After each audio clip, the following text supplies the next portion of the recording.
A nivel del hospital, estamos trabajando muy de cerca y en conjunto con el Ministerio de Salud para mantener una vigilancia muy estricta de las personas que llegan con sintomatología sospechosa de dengue, que es lo primero que hay que sospechar. Hay que tener en cuenta aquí que el Zika es un virus que lo transmite el mismo mosquito que transmite el dengue, con un cuadro clínico y de síntomas muy similares, con muy leves diferencias. Entonces es muy importante mantener la vigilancia de todo paciente que llega a emergencias con sintomatología de dolor, de fiebre. Y lo primero que hay que interrogar es si estuvo en zona donde hay circulación de dengue de forma endémica, que es muy cercano. Aquí tenemos Buenos Aires, tenemos Ciudad Neyli, Golfito, toda la región Brunca, excepto Cotobruz, hay muchos casos de dengue. Entonces, lo primero es mantener una vigilancia estricta de los pacientes que vienen con sintomatología. Y a todo paciente sospechoso que captamos, realizarle todas las pruebas. Trabajamos también en conjunto con la gente del área de salud para que inmediatamente se hagan las investigaciones de campo, que se vigile a las personas cercanas, a los vecinos, que se haga el estudio de vectores. Y estamos atentos a todo caso que llegara a ser positivo. Incluso nosotros tenemos una cantidad muy baja de casos de dengue importados, de los cuales llevamos un control estricto. El año pasado creo que fueron cerca de 15 en el año, todos importados, pero igual a todos esos casos importados hay que hacerle el mismo estudio, mantener la misma vigilancia y estar muy alertas a que no haya un caso que sea originario del cantón. Doctor, es importante decirle a la población, que ya se dice por los medios nacionales, cuáles son los síntomas. Es muy difícil diferenciar dengue, chikungunya y también Zika, o sí se nota la diferencia. Es difícil, es muy difícil porque la sintomatología son básicamente la misma: fiebre, dolor, un brote, pero hay algunos síntomas muy discretos que hay que hilar muy fino en el examen del paciente para tratar para sospechar que pueda ser uno de los otros dos entidades. Y entre lo principal que se ha descrito está que el chikungunya, que cursa igual con la fiebre, con el brote, con el dolor, tiene una mayor cantidad, o es más importante el dolor en las articulaciones, al punto de que el chikungunya es deformante, incapacitante. La persona requiere estar en cama porque no soporta el dolor de las articulaciones, y generalmente, como se ha presentado ya en Quepos y en Jacó, que es la parte donde más casos de chikungunya ha habido, las personas presentan al mes, a los 2 meses, a los 3 meses, un episodio de 2 o 3 días de dolor articular que lo hace prácticamente incapacitarse. O sea, que la persona no se puede levantar de la cama, y hasta 6 episodios. Y en el caso del Zika, es difícil aquí, hay 8 casos, pero uno no podría con esos 8 casos generalizar la enfermedad. Lo hacemos más que todo con información de otros países que han descrito que hay un brote en todo el cuerpo como de puntitos rojos asociado a todos los síntomas que como un salpullido. Como un salpullido, pero muy intenso. Y eso ha sido lo único que ha podido describirse como anormal o diferente a lo que es el dengue y el chikungunya. Por eso es difícil, tan difícil. Y la orden a nivel regional y a nivel nacional es que todo caso que se sospeche de dengue hay que hacerle de una vez el examen por chikungunya y por Zika. Ahora bien, doctor, una persona que está en la casa, ¿qué síntoma presenta? ¿Dolor de cuerpo, fiebre, calentura? Es mejor que venga, que lo examine inmediatamente. Sí. Si la persona, bueno, a toda persona aquí en el cantón de Cotobruz que sienta esos síntomas de dolor muy fuerte de cuerpo, de fiebre muy alta, que se brota, es importante que venga. Y es importante, a pesar de que, digamos, no haya ido a zonas bajas, que venga, porque hay que mantener, como te dije, la vigilancia estricta en todos esos casos.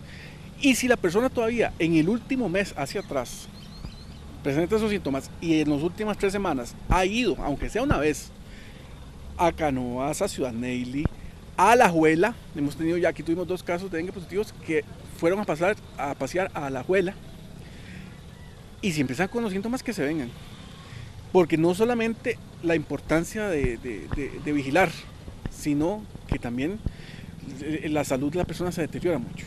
Es muy, muy peligroso. Es que la gente a veces puede creer, doctor, perdone que le interrumpa, que es una gripe común, que es un dolor de cabeza común, que es un dolor de cuerpo común.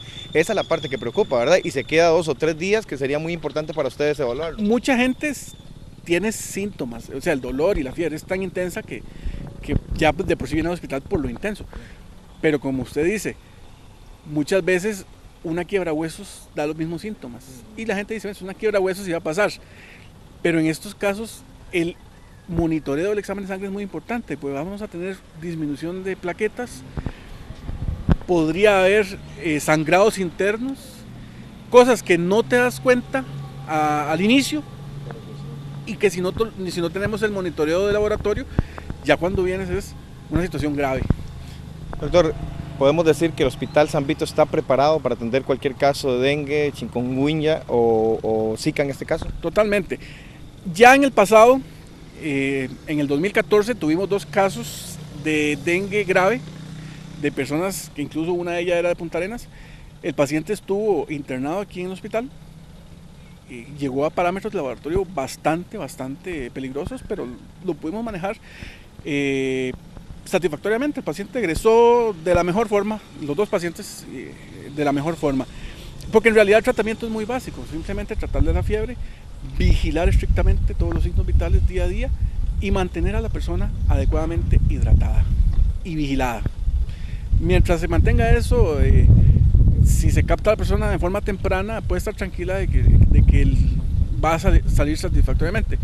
Y a pesar de eso, estamos muy claros en que el momento en que el paciente, a pesar de todo el tratamiento y el seguimiento, empeora, se lo hemos dicho a todos los colegas aquí, hay que hacer de forma temprana el traslado, de ser necesario, a una unidad de mayor complejidad, que tenga una unidad de cuidados intensivos. Pero eso ya son casos en que uno vea que se le va a salir de las manos la situación. Pero por lo menos la gente puede estar tranquila. Aquí el tratamiento se le va a dar y el seguimiento de la forma más profesional. Y más bien lo que necesitamos es que la gente acuda ante los síntomas más sospechosos, mínimos, la mínima sospecha, que acuda a la consulta. Por último, doctor, los 8 casos que se dice que hay en Costa Rica están en Sámara, en Guanacaste, pero nosotros tenemos un vecino que tiene ya cerca de 100 casos de Zika, que es Panamá, inclusive Chiriquí, que está muy cercano a nosotros, y además me llamaba poderosamente la atención de un policía con malaria, o sea, que este tipo de enfermedades que parecía que estaban erradicadas, que estaban quedadas en el pasado. Sí, Henry, desgraciadamente pues nosotros tenemos la particularidad de ser un cantón fronterizo y usted sabe que tras las fronteras la vigilancia y el control de la salud es muy diferente al tico. Aquí en Costa Rica el ministerio pues es muy incisivo en la vigilancia de la salud, pero no sabemos cómo es fuera de las fronteras. Es efectivamente un peligro. En Panamá muchos de los casos, lo más peligroso diría yo no es cuántos hay, sino cuántos hay reportados, sino cuántos hay sin reportar y cuántos hay sin tener control, que eso es mucho, me imagino yo. Y muchas veces el libre paso tras la frontera es difícil de controlar. Sin embargo, los esfuerzos se hacen. Aquí en Cotobruz, el área de salud tiene lo que se llama una vigilancia centinela, que fueron unidades creadas desde la epidemia de H1N1 para vigilar eso, el paso fronterizo. Y ellos tienen su programa de control de personas que se transportan a través de la frontera de forma libre o de forma controlada y mantienen una vigilancia de todo el que entra.